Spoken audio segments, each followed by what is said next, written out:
नमस्कार, बोल के लब आजाद है तेरे, मैं अभिसार शर्मा। क्या आप जानते हैं कि ऐसे वक्त जब देश भर में लॉकडाउन को खत्म करने की तैयारी की जा रही है, यह कोशिश की जा रही है कि किस तरह से मजदूरों को रोका जाए ताकि वो बिल्डर्स का काम कर सकें, जैसे कि कर्नाटक में हुआ। मजदूरों की मर्जी के बगैर वहां उनकी ट्रेन को कैंसिल कर दिया गया। बीएस येदियुरप्पा ने उनकी ट्रेन को कैंसिल कर दिया ताकि वो बिल्डर्स का काम कर सकें। एक ऐसे वक्त जब हम ये कर रहे हैं, गुजरात, जी हां, वो गुजरात मॉडल जिसके दम पर प्रधानमंत्री नरेंद्र मोदी मुख्यमंत्री से प्रधानमंत्री बन गए थे, वो पूरी तरह से सुपर फ्लॉप साबित हो रहा है। पूरी तरह से सुपर फ्लॉप साबित हो रहा है। और यही नहीं, वो इस वक्त रिवर्स गियर में चल रहा है। मैं आपको बताऊंगा कैसे, और मैं आपके सामने एक बहुत अहम पड़ताल लेकर आ रहा हूं। मगर उससे पहले मैं आपके सामने इस मुद्दे की चर्चा करना चाहूंगा। यह खबर याद है आपको? Boys locker room. दक्षिणी दिल्ली के कुछ 15 से 16 साल के लड़के थे जिन्होंने इंस्टाग्राम में एक चैट के दौरान यह कहा था कि किस तरह से उन्हें एक लड़की का गैंग रेप करना चाहिए।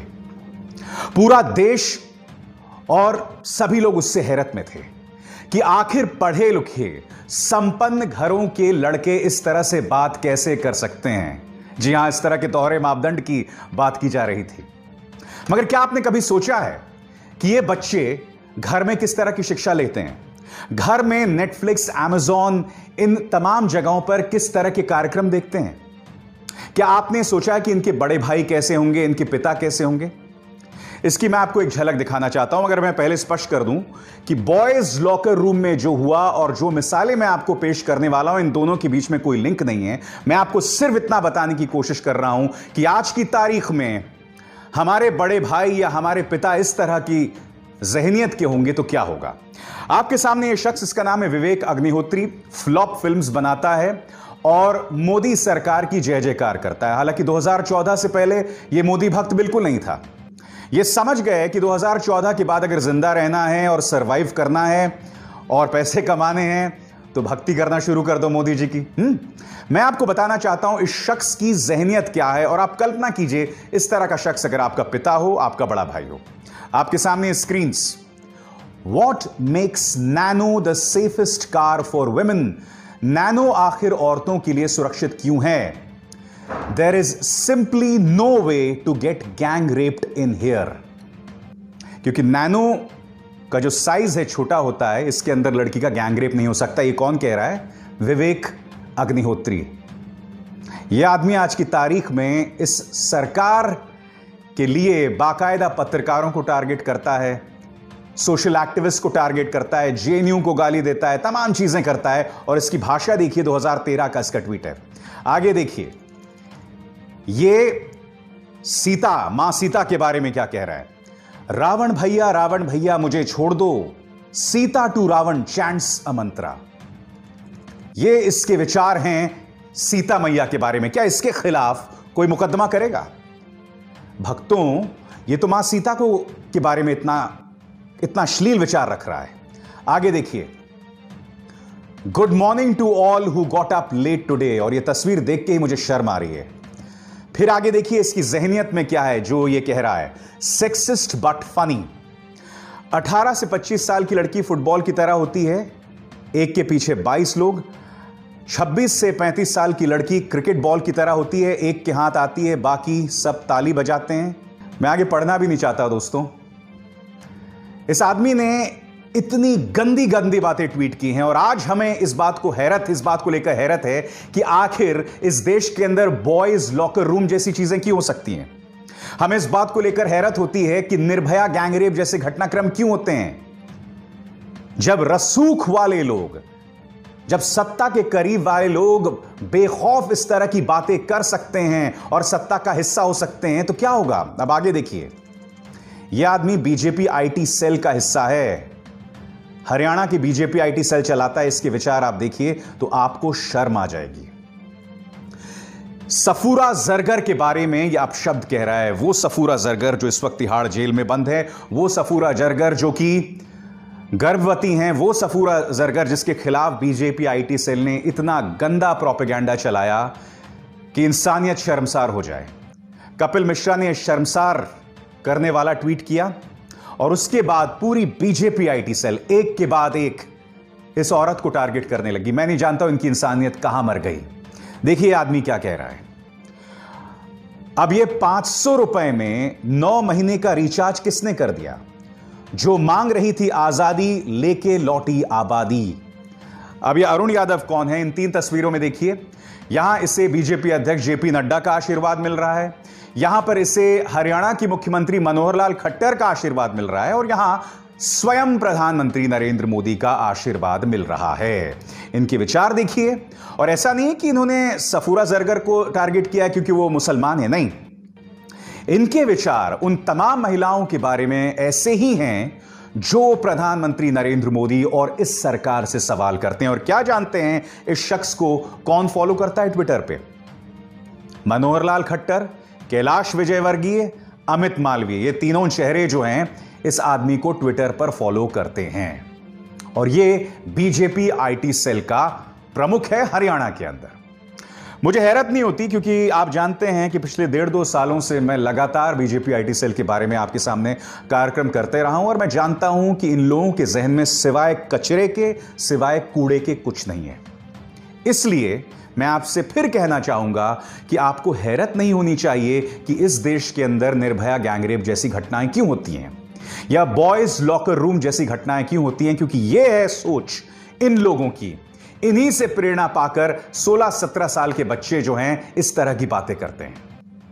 जी हां, औरतों के खिलाफ हिंसा को जायज बनाने का काम कर रहा है यह सोच, जायज बनाने की काम कर रही है यह विचारधारा। और एक दिन ऐसा आएगा जब हम अंदर से राक्षस हो जाएंगे, हम अंदर से खोखले हो जाएंगे, हमारी आत्मा मर जाएगी और तब बहुत देर हो जाएगी।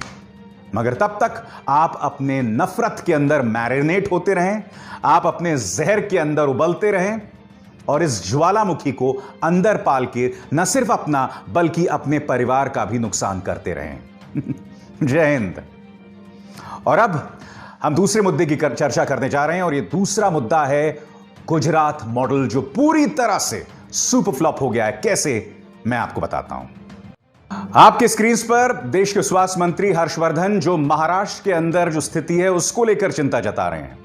जी हां, मगर स्वास्थ्य मंत्री का ध्यान जो है गुजरात की तरफ कतई नहीं जाएगा क्योंकि गुजरात इस वक्त रिवर्स गियर पर है। आपके सामने सिलसिलेवार तरीके से मैं बताना चाहता हूं कि गुजरात में अब अगले 1 हफ्ते के लिए लॉकडाउन होने वाला है और यह बहुत बड़ा लॉकडाउन है। जी हां, एक ऐसे वक्त जब देश में लॉकडाउन खुल रहा है कई जगहों पर, यहां पर यह हालत होती जा रही है, वो गुजरात मॉडल। जी हां, खबर क्या है? बढ़ते संक्रमण की वजह से अहमदाबाद में स्थानीय प्रशासन ने फैसला किया है कि सिर्फ दवाई की दुकानें और दूध के पार्लर्स खुले रहेंगे। इसके अलावा सब्जी की दुकानें बंद, फल की दुकानें बंद, किराने की दुकानें बंद। यही नहीं, स्विगी और जोमेटो भी बंद हो जाएगा।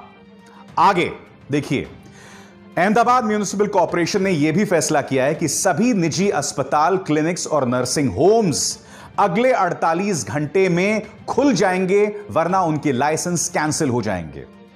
इसके अलावा अहमदाबाद म्युनिसिपल कॉर्पोरेशन ने 7 प्राइवेट अस्पतालों को चिन्हित किया है ताकि वो इसका इलाज कर सकें। यही नहीं, आपके स्क्रीन पर अमित शाह से गुजरात के मुख्यमंत्री विजय रूपाणी ने यह अपील की है कि कोरोना का इलाज करने के लिए विशेष डॉक्टर्स भेजे जाएं।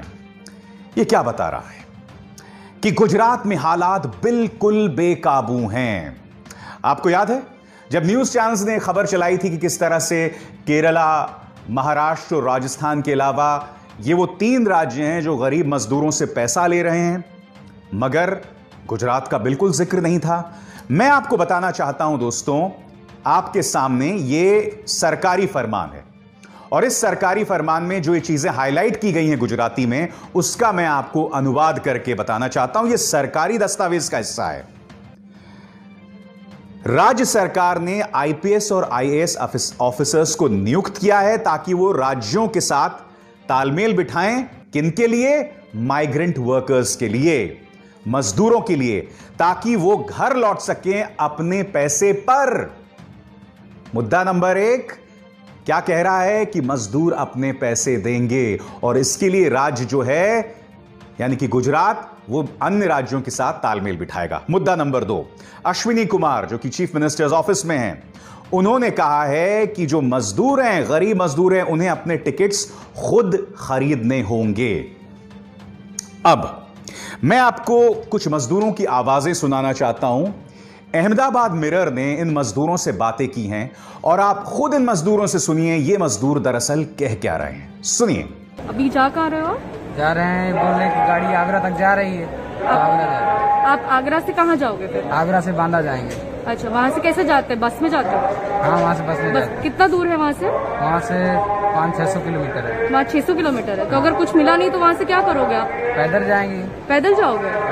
कितने दिनों के बाद आप घर जा रहे हो? 6 महीने बाद। 6 महीने बाद। यहाँ पे कितने टाइम से आप फंसे हुए थे? यहाँ 1.5 महीने हो गए। 1.5 महीने हो गए। यहाँ पे खाने का कुछ प्रॉब्लम हो रहा था? खाने का प्रॉब्लम हो रहा था। अच्छा, कहाँ पे आप काम कर रहे थे? London dairy. अच्छा, ठीक है। अभी यहाँ से आप जा रहे हो, अभी आपको क्या सुविधा मिली है? क्या हम लोग पानी पियाते थे, पानी भी नहीं मिला हम लोग को अभी तक। तो कब से आप लोग बस में आए हो? बस में हो गए 3 घंटे हो गए और अभी तक पानी नहीं मिला? नहीं मिला। अच्छा, और कितने पैसे आपको देने पड़ रहे हैं यहाँ से जाने के लिए? 250 रुपए। ठीक। कल जो अचानक सिर्फ 24 घंटे का भी वक्त नहीं दिया गया था वहां के लोगों को कि अब तमाम दुकानें बंद हो जाएंगी, मैं आपको दिखाना चाहता हूं कि पत्रकार जनक दवे ने यह तस्वीर पेश की है और इस तस्वीर में देखिए क्या बुरे हालात बन गए हैं अहमदाबाद के। लॉकडाउन की ऐसी तैसी हो गई है, फिजिकल डिस्टेंसिंग की ऐसी तैसी हो गई है। या देखिए क्या हालात हैं। जी हां, ये हालात हैं अहमदाबाद के, गुजरात मॉडल के। कुछ सवाल आपको पूछने पड़ेंगे। मान लिया दिल्ली के अंदर आप तबलीगी जमात को दोष मढ़ सकते हैं, यहां पर इतने कोरोना के केसेस हो गए। वही तबलीगी जमात जिनकी जांच एयरपोर्ट में नहीं हुई और वो भारत के अंदर घुस के आ गए। वही तबलीगी जमात का आयोजन जिसे आयोजन की अनुमति गृह मंत्रालय ने दी, वो चाहते तो मुंबई पुलिस की तरह उन्हें आयोजन की अनुमति नहीं देते, मगर दी। दिल्ली की तो हमने मान ली। महाराष्ट्र फाइनेंशियल कैपिटल है और यहां आप जानते हैं कि झुग्गियां ढेरों हैं, यहां पर इसका संक्रमण फैलना बात समझ में आती है। मगर गुजरात, यह तस्वीर देखिए, नमस्ते ट्रंप। जी हां, लाखों लोगों को सड़कों पर खड़ा किया गया था, दीवारें उठा दी गई थी ताकि ट्रंप हमारी गरीबी को ना देख सकें। एक स्टेडियम के अंदर लाखों लोग जमा थे। यह तस्वीर आपके सामने है। आज क्या यह हमें सवाल नहीं पूछना चाहिए कि अगर गुजरात की जनता इस दोजक का, इस नर्क का सामना कर रही है तो कहीं इसका जिम्मेदारी ये तो नहीं है? और देखिए यह घटना कब हुई थी? फरवरी में हुई थी, फरवरी के उत्तरार्ध में, दूसरे हिस्से में हुई थी फरवरी के। और भारत सरकार जो दावा करती है कि हमने कोरोना को लेकर उपाय जो हैं वो 15 जनवरी से शुरू कर दिए थे, तो मैं पूछना चाहता हूं भारत सरकार से कि आपने अहमदाबाद के अंदर ऐसा तमाशा क्यों किया? गुजरात में मृतकों की तादाद बढ़ती जा रही है, क्या यह सवाल नहीं पूछे जाने चाहिए कि आज गुजरात मॉडल पूरी तरह से फेल हो गया है? और उसकी वजह यह है कि आपने ट्रंप के स्वागत में यहां पर यह अश्लील ड्रामा किया था। जी हां, मैं अश्लील कह रहा हूं। मैं अश्लील इसलिए कह रहा हूं क्योंकि आज गुजरात उसका खामियाजा भुगत रहा है। गुजरात इस वक्त देश का दूसरा बड़ा राज्य है और सरकार का ध्यान किसकी तरफ है? महाराष्ट्र की तरफ है, पश्चिम बंगाल की तरफ है। यकीनन वहां स्थिति गंभीर है। आपके सामने एक बार फिर हर्षवर्धन जो कह रहे हैं कि महाराष्ट्र में स्थिति बहुत गंभीर है और यही वजह है कि मुंबई पुलिस ने जो गैर जरूरी चीजों की बिक्री है और शराब की बिक्री को फिर से रोक दिया है, क्योंकि वो जानते हैं कि शराब के केंद्रों में भीड़ इकट्ठी हो रही है, जिसके चलते फिर से कोरोना फैल सकता है। महाराष्ट्र संकट का सामना कर रहा है और हम महाराष्ट्र का सवाल तो उठाते रहे हैं ना मीडिया में, सिवाय महाराष्ट्र के, सिवाय जो गैर बीजेपी राज्यों के, और तो किसी की चर्चा नहीं होती है। अब पश्चिम बंगाल की बात करते हैं। पश्चिम बंगाल पर कड़ा रुख अपनाया है किसने? केंद्र सरकार ने। यूनियन होम सेक्रेटरी जो हैं अजय भल्ला, उन्होंने कड़े तेवर अपनाते हुए 3 खास बातें कही हैं पश्चिम बंगाल को, जो मैं आपको पढ़ के सुनाना चाहता हूं। कुछ खास गुट कोरोना फैला रहे हैं। यूनियन होम सेक्रेटरी ने यह भी कहा कि बच्चे क्रिकेट खेल रहे हैं, लोग नदियों में नहा रहे हैं, रिक्शे चलाए जा रहे हैं, मगर इस पर कोई ध्यान नहीं दे रही है राज्य सरकार। यही नहीं, वो ये भी कह रहे हैं कि पश्चिम बंगाल की रेट ऑफ टेस्टिंग, यानी कि कोरोना को लेकर जो परीक्षण होता है, वो बहुत कम है। वैसे तो केंद्र सरकार ने इससे पहले बहुत सी ऐसी बातें की हैं जो बाद में झूठ साबित हुई हैं, मगर मैं आपकी इस बात का विश्वास करता हूं और तमाम मुख्यधारा की मीडिया चैनल्स जिनकी लाखों करोड़ों में रीच है वो सिर्फ इन राज्यों की बात कर रहे हैं। मगर क्या आप जानते हैं कि गुजरात की रेट ऑफ टेस्टिंग इस वक्त देश में सबसे कम में बताई जाती है। आज न्यूज चैनल्स आखिर गुजरात की बात क्यों नहीं कर रहे हैं? भूल जाइए कि अगर आपको इस बात का डर है कि आप मोदी जी के चलते गुजरात की बात नहीं कर सकते, मगर गुजरात की जनता के प्रति तो आपका दायित्व है, उनके प्रति तो आपकी जिम्मेदारी है। कैसे भूल गए आप गुजरात की जनता को?